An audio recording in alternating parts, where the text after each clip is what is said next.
Hello everyone,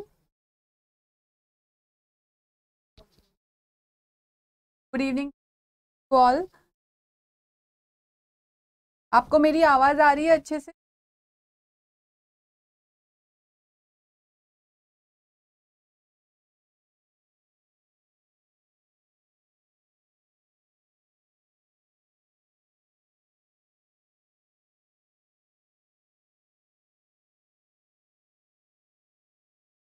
चलिए, तो आज का जो टॉपिक है वो है consumer and industrial buying behaviour, stories and models of consumer behaviour. तो ये टॉपिक है हमारा कंज्यूमर बिहेवियर से।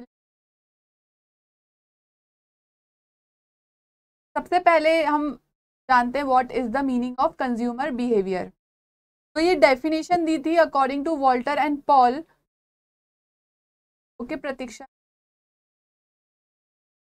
According to Walter and Paul, consumer behavior is the process whereby individuals decide whether, what, when, where, how and from whom to purchase goods and services। मतलब जो उनको goods and services purchase करना है वो कब करना है, कहाँ से करना है, किससे करना है, ये सब कॉन्स्टिट्यूट होता है, is a part of consumer behaviour.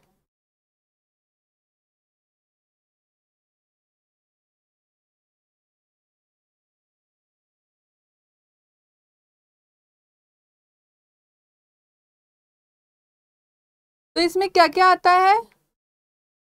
Psychological,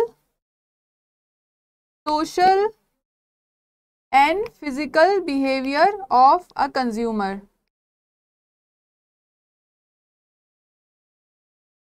of consumer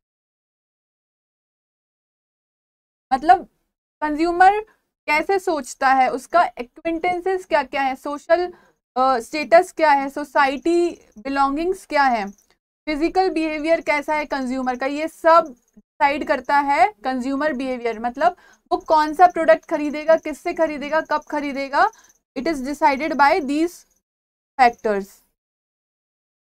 psychological, social and physical behaviour. ये डेफिनेशन थी, एक बार आप रीड कर लेना।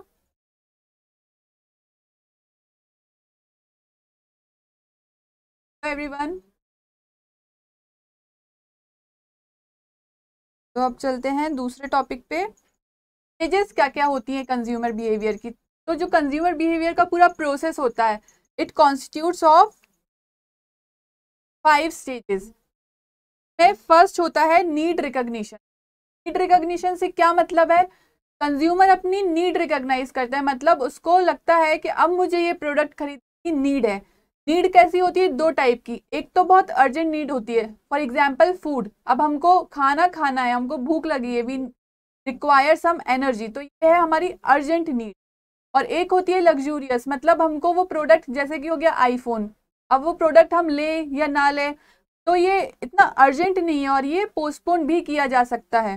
तो first is the need recognition, मतलब हमारी जिस टाइप की नीड होगी हम उस टाइप का प्रोडक्ट लेंगे। If it is urgent then हम वो प्रोडक्ट जितना जल्दी है उतना जल्दी परचेज करेंगे, और अगर ये हमारी लग्जूरियस नीड्स में आता है तो वी कैन पोस्टपोन इट। जब तक हमको पूरा अच्छा एक ऑप्शन नहीं मिलता है, we don't enough confident, don't buy that product. ठीक है, तो फर्स्ट इज रिकॉग्निशन।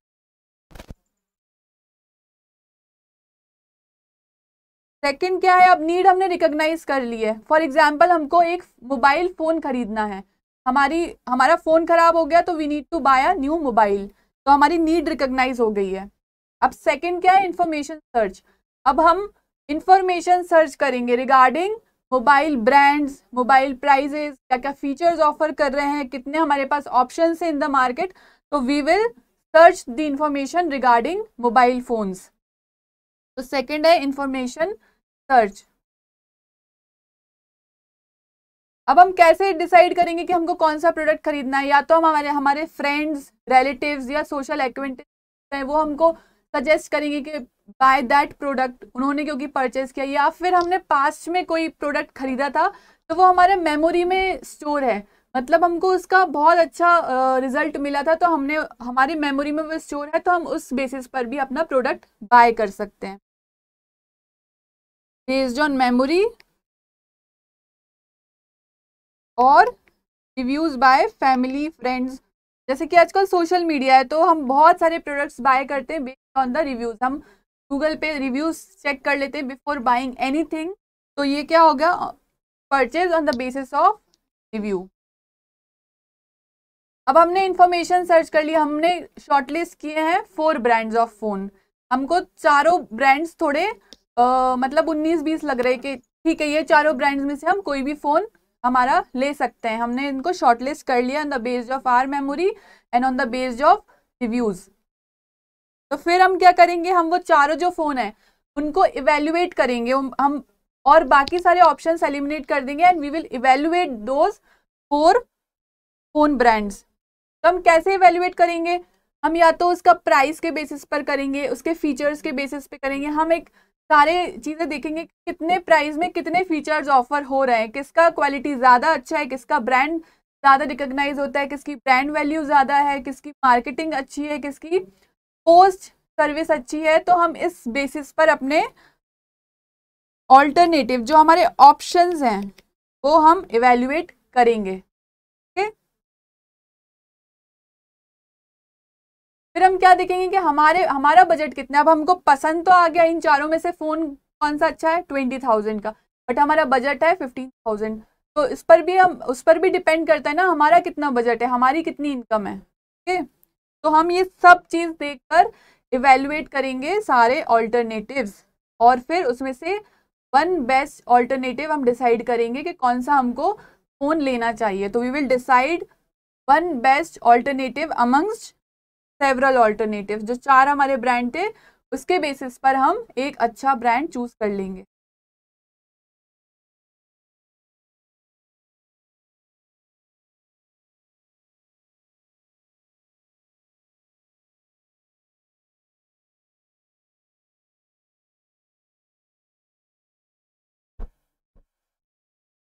जस्ट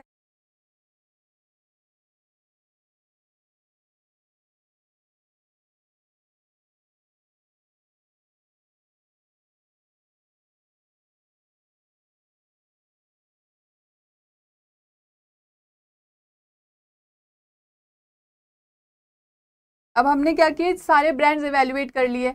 अब हमने एक ब्रांड चूज कर लिया है कि we want to buy that mobile phone. तो हम क्या करेंगे, परचेज डिसीजन, मतलब डिसाइड कर लेंगे कि we want to buy Nokia, Samsung, whichever phone is shortlisted. But ये जो हमारा हमने शॉर्ट लिस्ट किया है ये चेंज भी हो सकता है। चेंज कैसे होगा, चेंज इन इनकम से हो गया, चेंज इन प्रायोरिटी, मतलब फोन ही डिलीवर नहीं हो रहा है हमको, जो उनका सेलर टीम है वो फोन ही डिलीवर नहीं कर पा रही है, शॉर्टेज हो गया है। तो इन सब से भी परचेज डिसीजन क्या हो जाएगा, इन्फ्लुएंस हो जाएगा। फिर हम उसको देखते हुए कोई जो दूसरा फोन है वो बाय करेंगे। अब हमने फोन बाय कर लिया, अब उसका पोस्ट परचेज रिएक्शन क्या है, हम वो मेजर करेंगे। सपोज मैंने सैमसंग का फोन परचेज कर लिया, बट मैंने देखा कि मेरा फोन खराब हो गया, सर्विस सेंटर ही नहीं है उसका मेरे सिटी में। तो मेरा क्या हो जाएगा, एक नेगेटिव रिव्यू हो जाएगा रिगार्डिंग सैमसंग फोन कि मुझे उसकी सर्विस ही अच्छी नहीं मिली है। तो हम क्या करेंगे, पोस्ट परचेज रिएक्शन क्या होता है, 2 टाइप का होता है, इधर इट इज पॉजिटिव और नेगेटिव। अगर मेरा रिएक्शन पॉजिटिव होगा तो मैं क्या करूंगी, मैं अपने फ्रेंड्स फैमिली को भी करूंगी कि बाय सैमसंग मोबाइल फोन्स, क्योंकि सर्विस और फीचर्स काफ़ी अच्छे हैं। But as you can see कि उसका तो सर्विस सेंटर ही नहीं है मेरे सिटी में, तो I will make a negative assumption about that product, और मैं अपने फ्रेंड्स फैमिलीज को भी मना करूंगी कि मत खरीदना, क्योंकि तो सर्विस ही नहीं होती है। सर्विस नहीं होगी तो हमें क्या होगा, डिसएडवांटेज, हमारा फ़ोन हम यूज़ ही नहीं कर पाएंगे। तो वी विल मेक पॉजिटिव और negative feedback after purchasing product.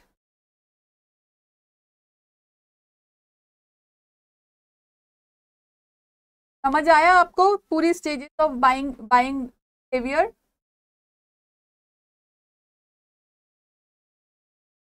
क्या मैम ये टॉपिक इम्पोर्टेंट है क्या?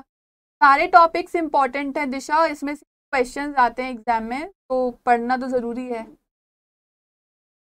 टॉपिक भी है तो ज्यादा डिफिकल्टी भी नहीं।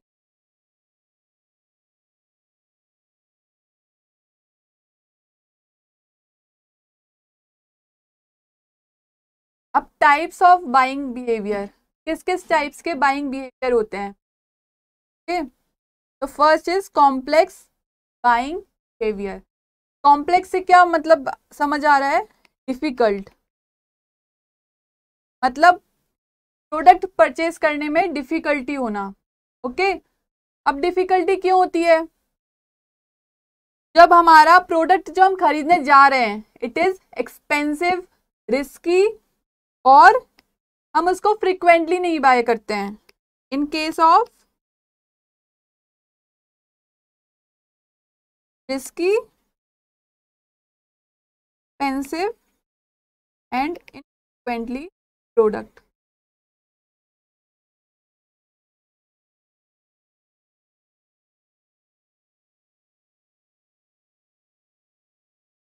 अब इसमें क्या होता है, हमारे पास बहुत सारी ब्रांड्स होती हैं बट हम डिसाइड नहीं कर पाते हैं विच वन टू बाय, क्योंकि उसमें डिफरेंसेस भी बहुत सारे होते हैं ब्रांड्स में, तो हम डिसाइड ही नहीं कर पा रहे हैं कि हम कौन सा खरीदें। फॉर एग्जांपल मोबाइल और लैपटॉप, अब ये जो प्रोडक्ट है इट इज रिस्क एक्सपेंसिव और हम रोज रोज नहीं खरीदते हैं।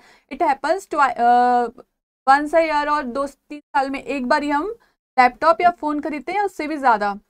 तो क्या हो जाता है कॉम्प्लेक्स, हम बहुत कंफ्यूज होते हैं before buying any electronic product, कि हमको समझ ही नहीं आता है कि हम कौन सा खरीदें, क्योंकि एक बार खरीद लेते हैं तो फिर इतना इजीली हम उसको रिटर्न नहीं कर पाते हैं, और हमको काफ़ी लॉन्ग टर्म के लिए इसको यूज़ करना है। रिस्की भी है, एक्सपेंसिव भी है, और इनफ्रिक्वेंटली प्रोडक्ट है, मतलब हम फ्रिक्वेंटली बाय नहीं करते हैं। तो it is complex buying behaviour. Example हो गया मोबाइल एंड लैपटॉप। सेकंड है डिसोनेंस रिड्यूसिंग बाइंग बिहेवियर। अब ये क्या है, ये ऐसे प्रोडक्ट्स में होता है जिनके ब्रांड्स हैं और उनमें डिफरेंसेस भी नहीं है। तो जब कंज्यूमर बाय करने जाता है उसको कुछ ज़्यादा डिफरेंसेस नहीं दिखते, तो वो क्या करता है कि वो प्रोडक्ट जल्दी से खरीद लेता है without thinking much. Okay, but उसने खरीद तो लिया प्रोडक्ट, फिर उसके खरीदने के बाद वो कंपेयर करता है या उसको दिखता है कि ये प्रोडक्ट तो it is available at a lesser price somewhere else, या उसके फीचर्स बहुत अच्छे मिल रहे हैं सेम प्राइस पर, तो वो क्या करता है डिसोनेंस हो जाता है, मतलब उसको उतना इंटरेस्ट नहीं रहता है और वो फ्यूचर में वो प्रोडक्ट बाय नहीं करना चाहता है। तो it is dissonance reducing buying behaviour, मतलब जल्दी जल्दी में प्रोडक्ट खरीद लेना और फिर बाद में डिससेटिस्फाइड हो जाना। जैसे कि फॉर एग्जांपल डायमंड रिंग्स हो गई। अब डायमंड रिंग्स में इतनी वैरायटी नहीं होती है, ऑलमोस्ट सिमिलर ही डायमंड रिंग्स मिलती है मार्केट में। तो बट फिर क्या होता है बाद में ऑफर आ गया अच्छा, या कहीं पर बहुत अच्छी मिलती है डायमंड रिंग, क्या होता है कि कंज्यूमर सोचता है अब मैं यहाँ से नहीं खरीदूंगा, बाद में किसी और ब्रांड का खरीदूंगा।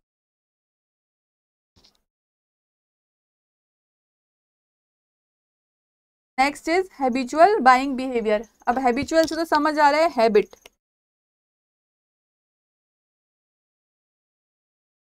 मतलब कंज्यूमर की हैबिट ही हो गई है वो प्रोडक्ट खरीदने की। उसको वो प्रोडक्ट अच्छा लगा या उतना उसको फील नहीं होता कि मुझे दूसरा प्रोडक्ट भी ट्राई करना चाहिए।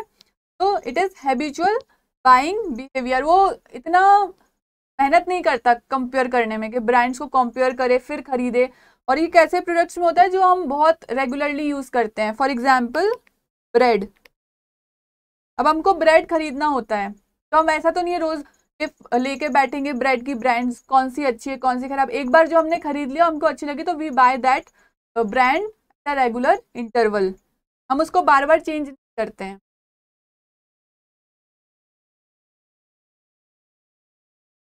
या किसी प्रोडक्ट का हमको बार बार एडवर्टीजमेंट दिख रहा है हम उसको ट्राई कर लेते हैं फिर करते। तो ये बाइंग बिहेवियर क्या होता है, इसमें हम ज्यादा कंपेयर नहीं करते ब्रांड्स को, by one and the same brand again and again. तो फॉर एग्जाम्पल ब्रेड या डेली यूज प्रोडक्ट्स हो गए हमारे वो। फिर है वैरायटी सीकिंग बाइंग बिहेवियर। अब इसमें क्या होता है कंज्यूमर क्या करता है वैरायटी के जो वैरायटी ऑफ ब्रांड्स ट्राई करता है, मतलब एक ब्रांड उसने आज ट्राई कर लिया फिर अगर उसको दूसरी बार वो प्रोडक्ट लेना होगा तो ही और she will buy some different brand, same brand नहीं करेगा। और वो क्यों ऐसा करता है? क्योंकि उसको नए नए ब्रांड्स ट्राई करने, ना कि not because of dissatisfaction, because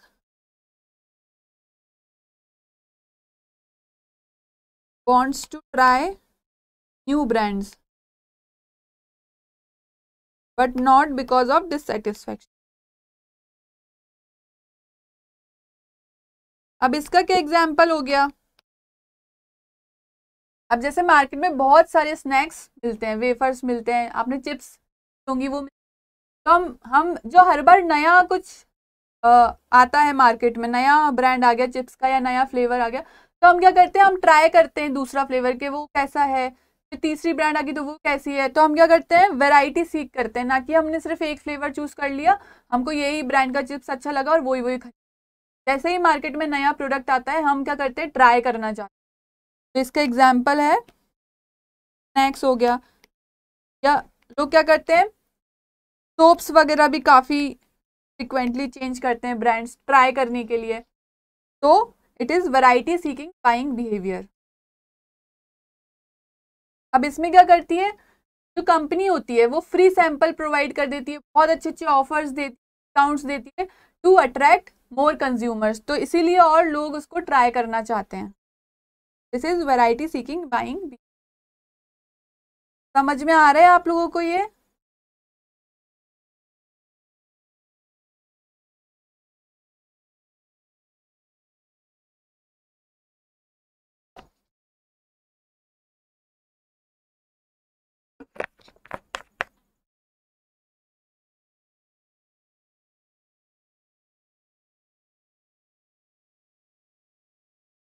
exam में क्वेश्चन कैसे आते हैं जॉन, अभी मैं आपको बताऊंगी कैसे क्वेश्चन आते हैं लास्ट।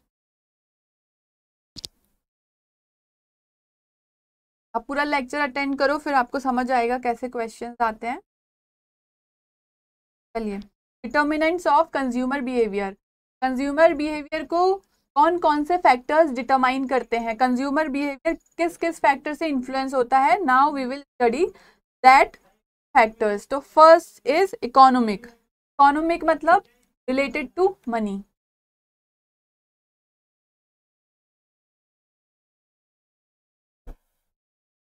अब इसमें क्या आएगा, एक तो आएगी पर्सनल इनकम। अब आपकी जो पर्सनल इनकम है उस पर भी आप क्या करेंगे, अपना जो बाइंग बिहेवियर है वो चेंज करेंगे। अगर आपकी इनकम ज़्यादा होगी तो you go for high and products, अगर आपकी इनकम कम है तो you go for lower price products. तो क्या होता है, पर्सनल इनकम। फिर क्या आ जाएगी, फैमिली की income. Third is income expectation, आपकी एक्सपेक्टेशन क्या क्या है इनकम से, मतलब आपकी एक्सपेक्टेशन क्या है कि आपकी इनकम कितनी होगी, तो उस पर भी आपका बाइंग बिहेवियर डिटरमाइन होगा। Income expectation.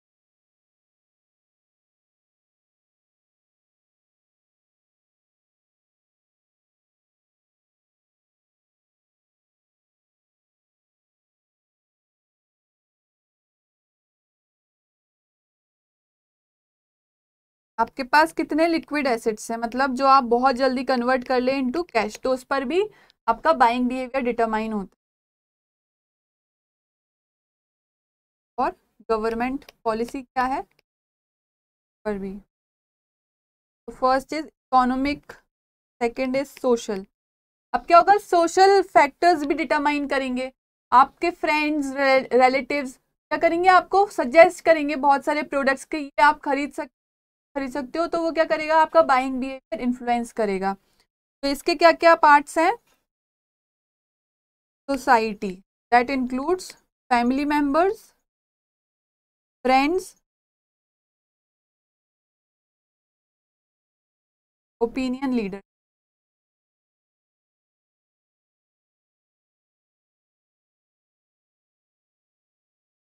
थर्ड है कल्चर। अब आपका कल्चर कैसा है, आपको कैसे प्रोडक्ट्स अलाउ करता है आपका कल्चर, उस पर भी आपका बाइंग बिहेवियर डिटरमाइन करेगा। तो कल्चर एंड सब कल्चर और सोशल क्लास स्टेटस। ये सब है कल्चरल फैक्टर्स। फोर्थ है पर्सनल फैक्टर्स। आपके कुछ पर्सनल फैक्टर्स भी डिटरमाइन करेंगे कि आपको कौन सा प्रोडक्ट अच्छा लगता है, कौन सा प्रोडक्ट आपको सूट करता है, वो सब। तो उसके क्या क्या है? फर्स्ट है एज। आपका जो एज है वो भी डिटरमाइन करता है कि आपको कैसे प्रोडक्ट खरीदने चाहिए। सेकंड है ऑक्यूपेशन। थर्ड है इनकम, लाइफस्टाइल एंड पर्सनालिटी। तो ये सारे फैक्टर्स डिटरमाइन करते हैं कि आपका बाइंग बिहेवियर कैसा होगा। लास्ट है साइकोलॉजिकल। इसमें क्या आता है? साइकी, पर्सन की साइकी कैसी है वो भी डिटरमाइन करेगी कि आपको कैसे प्रोडक्ट्स खरीदने चाहिए, आपको कैसे प्रोडक्ट्स पसंद आते हैं। तो इसमें क्या होगा? Perception, all the factors related to psychology. Perception हो गया, एटीट्यूड हो गया एंड, तो ये सारे डिटर्मिनेंट्स थे कंज्यूमर बिहेवियर के। कोई आपको डाउट है?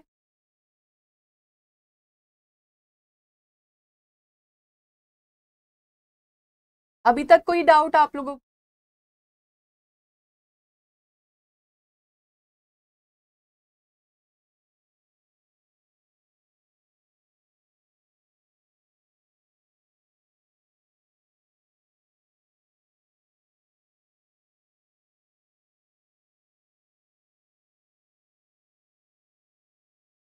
अब मार्केटिंग की क्या क्या इंपॉर्टेंस है टू कंज्यूमर। आपने देखा होगा काफी बार ब्रांड्स मार्केटिंग करती है अपनी प्रोडक्ट्स की, एडवर्टीजमेंट के थ्रू करती है, न्यूज़पेपर के थ्रू करती है, मीडिया के थ्रू करती है, सोशल मीडिया के थ्रू करती है। तो उसका क्या क्या इंपॉर्टेंस है टू कंज्यूमर्स। कंपनी के लिए तो बहुत सारे बेनिफिट्स, उनको उनकी सेल्स इंक्रीज होती है, कस्टमर्स रिटेन कर सकते हैं वो लोग, बट कंज्यूमर्स के लिए जो बेनिफिट है, now we will study that benefit. तो फर्स्ट है increase in knowledge to consumers. अब जब मार्केटिंग करती है कोई ब्रांड तो क्या होता है, उसको हम देख सकते हैं कि कौन सी ब्रांड है। अगर कोई ब्रांड है वो मार्केटिंग ही नहीं कर रही है तो हमको पता ही नहीं चलेगा कि वो ब्रांड भी एग्जिस्ट करती है। तो सबसे पहला क्या होता है, नॉलेज हमारी बढ़ती है कि इतनी सारी ब्रांड्स हमारे पास, ये भी ऑप्शन है मार्केट में। तो it increase knowledge to consumer through advertising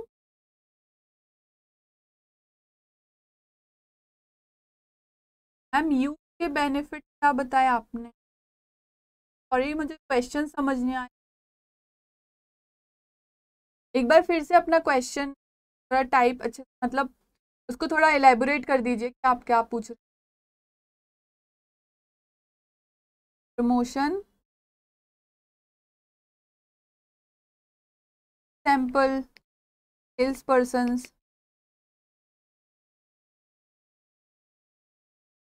इन सब के थ्रू क्या करती है ब्रांड, बताती है कि they also exist.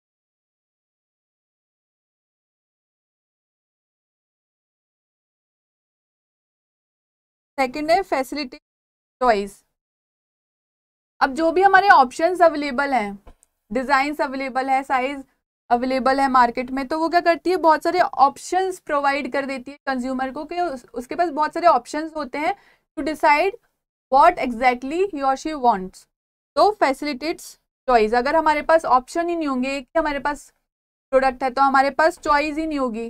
But market में जो मार्केटिंग होती है उससे क्या होते हैं, बहुत सारे प्रोडक्ट्स हम शॉर्टलिस्ट कर सकते हैं और उन सब प्रोडक्ट्स में से क्या कर सकते हैं, बेस्ट प्रोडक्ट चूज कर सकते हैं। तो facilitates choice, variety of product.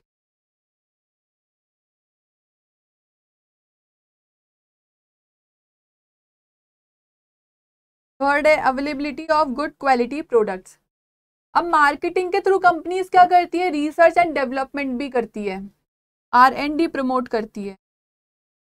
अब ये क्या होता है, आपने काफी बार देखा होगा एक सर्वे क्वेश्चन आता है एट द एंड कि आपको ये प्रोडक्ट कैसा लगा, आप बाद में इसको खरीदना चाहते हैं कि नहीं। अगर आपको कुछ अच्छी लगी या नहीं लगी तो वो भी आप बता सकते हैं।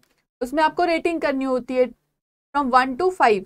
तो वो क्या करती है, उससे वो इंफॉर्मेशन गैदर कर रही है कि जो प्रोडक्ट है वो एग्जैक्टली लग कैसा रहा है कंज्यूमर्स को। तो फिर क्या करती है वो उनसे, वो अपना प्रोडक्ट मॉडिफाई करती है एज पर दी कंज्यूमर्स। फिर क्या करती है, प्रोडक्ट मॉडिफाई कर लिया है तो ऑब्वियसली अब वो क्या हो जाएगा, बेटर प्रोडक्ट बन जाएगा, गुड क्वालिटी प्रोडक्ट बन जाएगा। तो through marketing company makes available good quality products with the help of R&D, research and development. Importance marketing, I hope it is clear.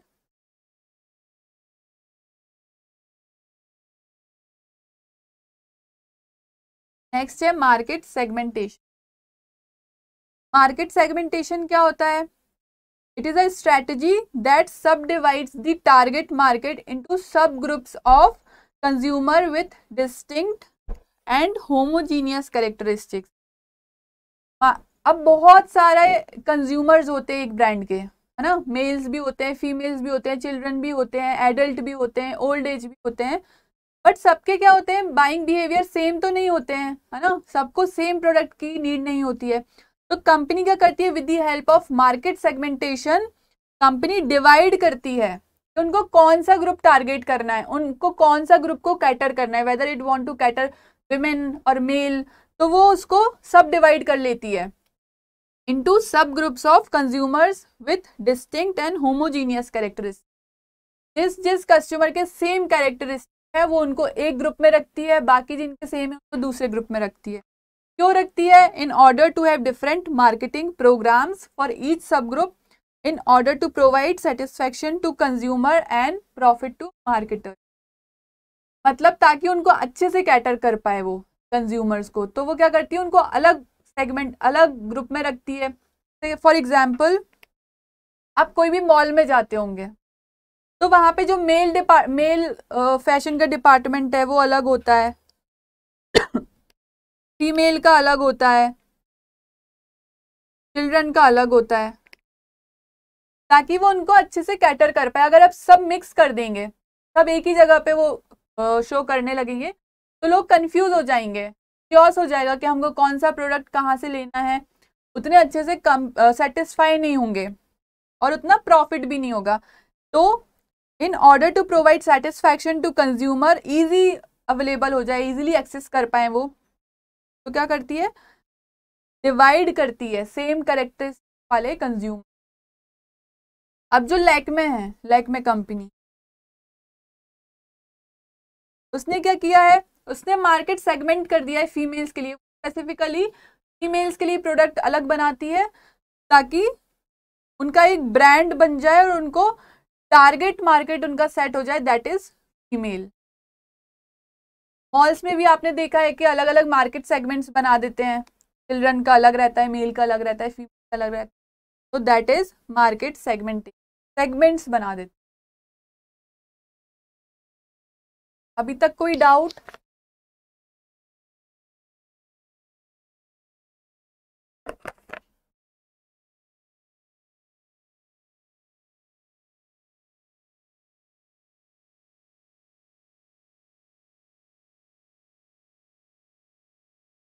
चलिए, अब सेगमेंटिंग किस किस बेसिस पर होता है, तो होमोजीनियस कैरेक्टरिस्टिक है वो कैसे डिटरमाइन करते हैं, किस फैक्टर से डिटरमाइन किए जाते हैं, अब हम वो रीड करेंगे।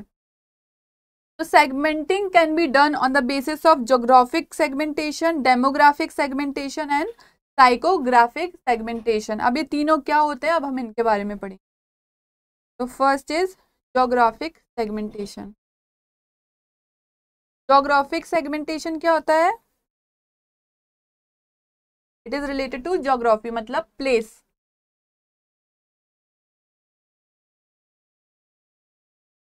अब जो कंपनी है वो ज्योग्राफी के हिसाब से भी मार्केट सेगमेंट कर देती है। कैसे करती है, विल नाउ डिस्कस। तो फर्स्ट जो इसका फैक्टर है that is cultural heritage. Geographic segmentation होता है या तो वो स्टेट वाइज होता है, कंट्री वाइज होता है, या कोई ज्योग्राफी कोई भी लोकल एक एरिया ले लिया उसके वाइज होता है। तो कल्चरल हेरिटेज का फर्स्ट फैक्टर है। अब इससे क्या समझते हैं, फॉर एग्जाम्पल हम लेते हैं इंडिया एंड यूएस। तो अब जो इंडिया में, इंडिया का कल्चर क्या है, यहाँ पे थोड़ा ट्रेडिशनल वेयर ज्यादा पहनते हैं, लाइक साड़ी, सूट्स। तो जो ब्रांड है वो इसको एक अलग सेगमेंट में रख देगी। As as compare to USA, वहां पे थोड़ा वेस्टर्न वेयर ज्यादा लोग पहनना प्रेफर करते हैं, लाइक जीन्स, टॉप। तो ये हो गया कल्चरल हेरिटेज। इंडिया में ट्रेडिशनल वेयर को प्रमोट किया जाता है और यूएस में वेस्टर्न वेयर। तो कंपनी क्या करेगी, कल्चरल हेरिटेज पर भी सेगमेंट कर देगी। Next come urbanisation.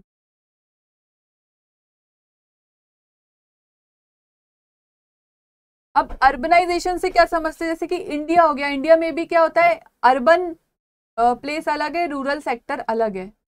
Urban sector में कौन आता है, जो लोग जॉब्स करते हैं, जो लोग एजुकेटेड होते हैं, जो सिटीज में रहते हैं, अर्बन सिटीज में रहते हैं, वो लोग आते हैं अर्बन सेक्टर में, अर्बनाइज। अब उन लोगों को कैसे प्रोडक्ट्स की नीड होगी, वो लोग देखेंगे किचन वेयर, देखेंगे मॉडर्न प्रोडक्ट्स, देखेंगे फर्नीचर देखेंगे। तो उनके लिए वो एक अलग सेगमेंट बना देती है। वेयर एज रूरल सेक्टर्स में लोग क्या करेंगे, रिगार्डिंग एग्रीकल्चर प्रोडक्ट्स वो यूज करेंगे, पेस्टिसाइड्स हो गया, सीड्स हो गई है, तो वो उनके लिए अलग सेक्टर बना। तो urbanization is also a part of geographic segmentation. Next है पॉपुलेशन डेंसिटी।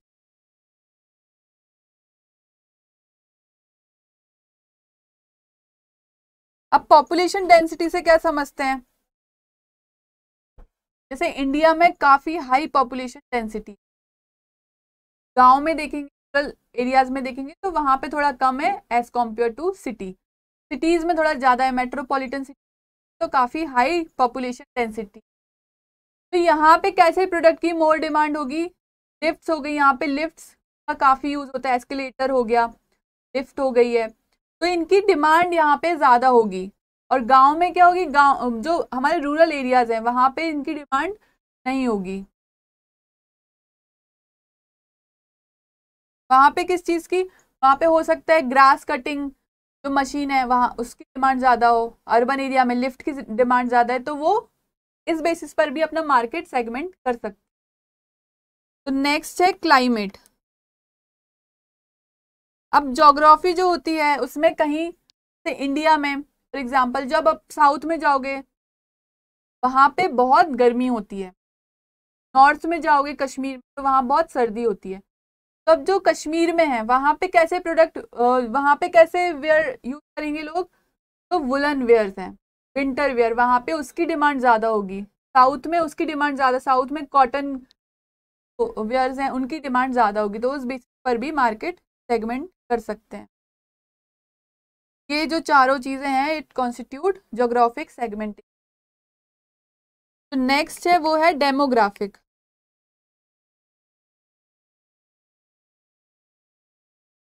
डेमोग्राफिक से क्या समझते हैं, कैरेक्टरिस्टिक्स, जो भी पर्सन की डेमोग्राफी है, कैरेक्टरिस्टिक्स है, उस पर भी हमारा मार्केट सेगमेंटेशन डिसाइड होता है। अब इसमें क्या आता है, first and foremost is age. अब डिफरेंट एज के पीपल हैं, चिल्ड्रन है, एडल्ट है, फिर ओल्ड एज पीपल है, तो उनके सबके प्रोडक्ट्स क्या होंगे, अलग होंगे। चिल्ड्रन को थोड़ा ग्रे वाले जो प्रोडक्ट है वो ज़्यादा यूज करेंगे, एडल्ट थोड़ा फंकी टाइप, ओल्ड ओल्ड वाले थोड़ा नॉर्मल सिंपल से कपड़े। तो उस पर भी हम अपना मार्केट सेगमेंटेशन कर सकते। समझ आया आपको ये?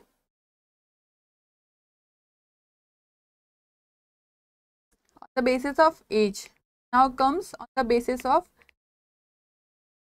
अब इनकम क्या होता है, आपकी अगर बहुत हाई इनकम है तो आप हाई एंड प्रोडक्ट यूज, आप एक्सपेंसिव प्रोडक्ट्स भी बाय कर सकते हैं। अगर किसी की लो इनकम है तो वो ज़्यादा एक्सपेंसिव प्रोडक्ट बाय नहीं करेगा, तो कंपनीज उस पर भी मार्केट सेगमेंट रख देती है अपना on the basis of income.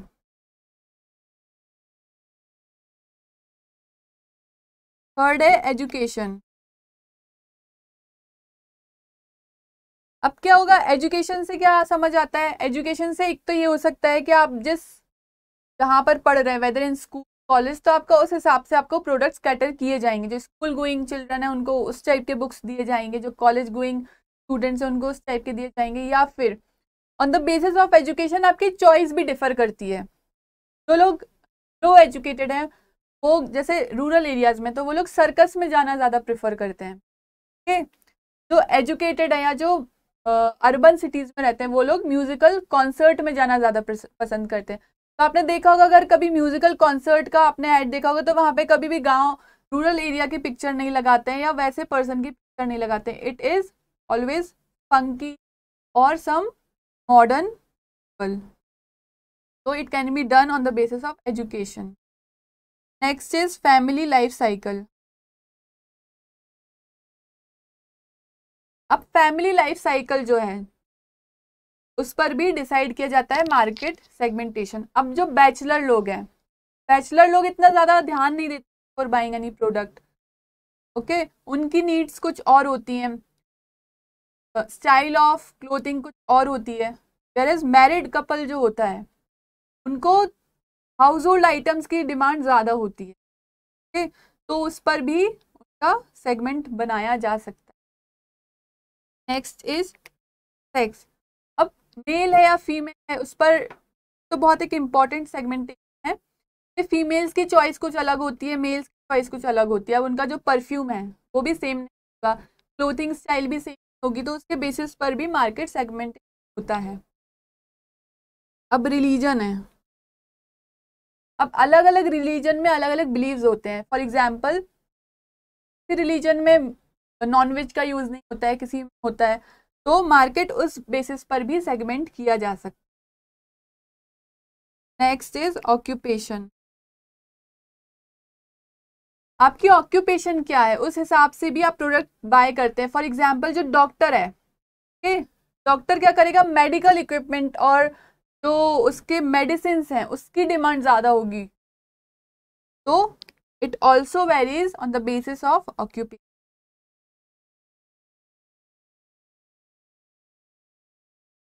तो हमारा जो लास्ट है वो है साइकोग्राफिक,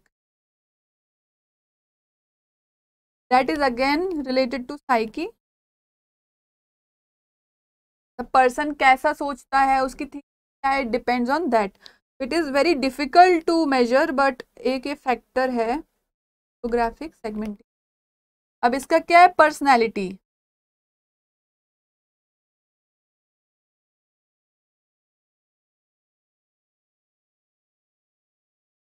अब पर्सनैलिटी के बेसिस पर भी प्रोडक्ट का मार्केट सेगमेंटेशन। आपने देखा होगा कि रेमंड्स कैसे अपना प्रोडक्ट शो करता है। Example, Raymond's the complete man.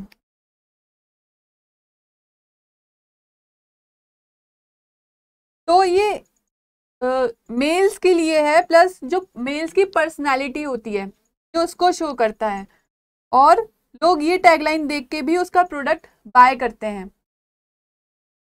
तो it depends on personality also. Second है लाइफस्टाइल।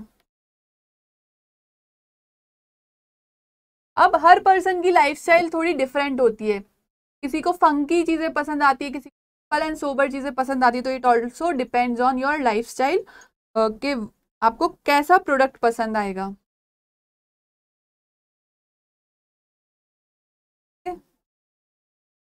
कोई नॉर्मल सा फोन यूज करता है, कोई आईफोन यूज करता है, तो it depends on your lifestyle.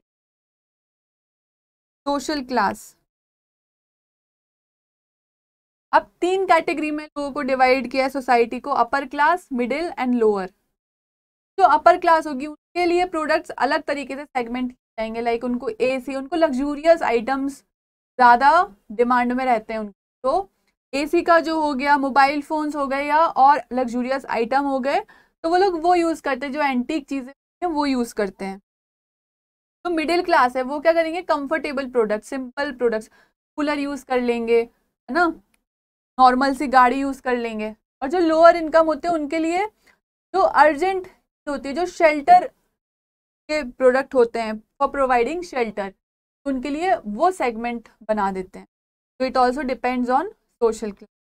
ठीक है, तो ये था हमारा market segmentation on the basis of geographic, demographic and psychographic. तो आई होप आपको समझ आया हो ये चैप्टर। बहुत इंटरेस्टिंग है और इजी भी है। कौन आपने मुझसे पूछा था एग्जाम में क्वेश्चंस कैसे आते हैं, तो ये है एग्जाम में टाइप के क्वेश्चंस आते हैं। तो चलिए अब आप आंसर कीजिए। Psychographic segmentation refers to lifestyle and personality, climate, age और रिलीजन। अब भी जस्ट हमने पढ़ा है।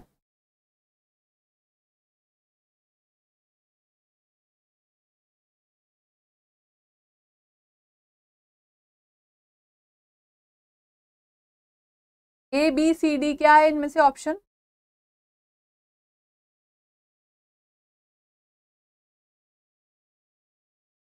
Sir is lifestyle and personality.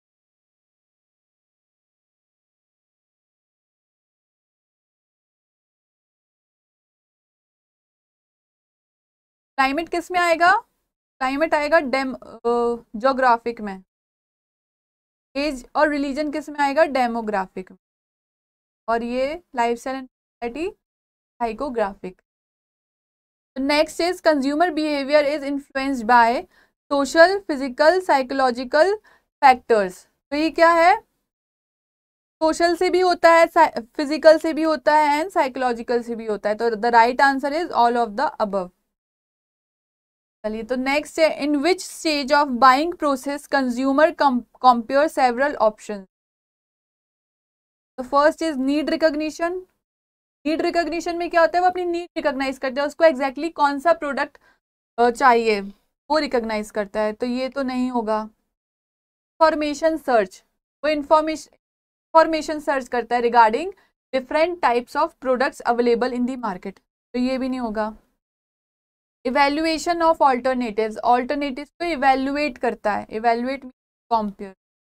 Right answer is evaluation of alternative. Next is consumer purchase goods to change brand and not due to dissatisfaction. Which type of buying behavior is this? Type of buying behavior is this? This is variety seeking, मतलब variety seek करता है, बहुत सारे products try करना चाहता है। That's why buying happens. Next is family income is a part of which determinant?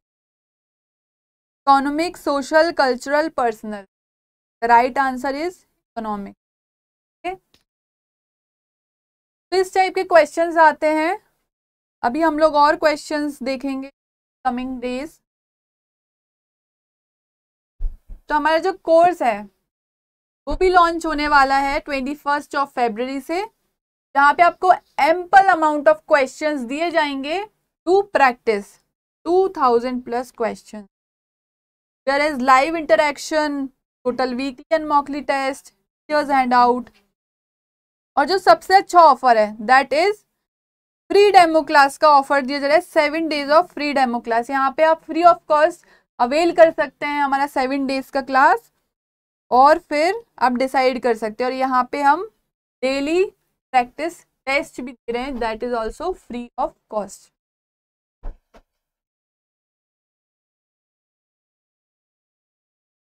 तो I conclude my lecture and thank you all for attending my session. अगर कोई भी डाउट है तो आप पूछ सकते हैं।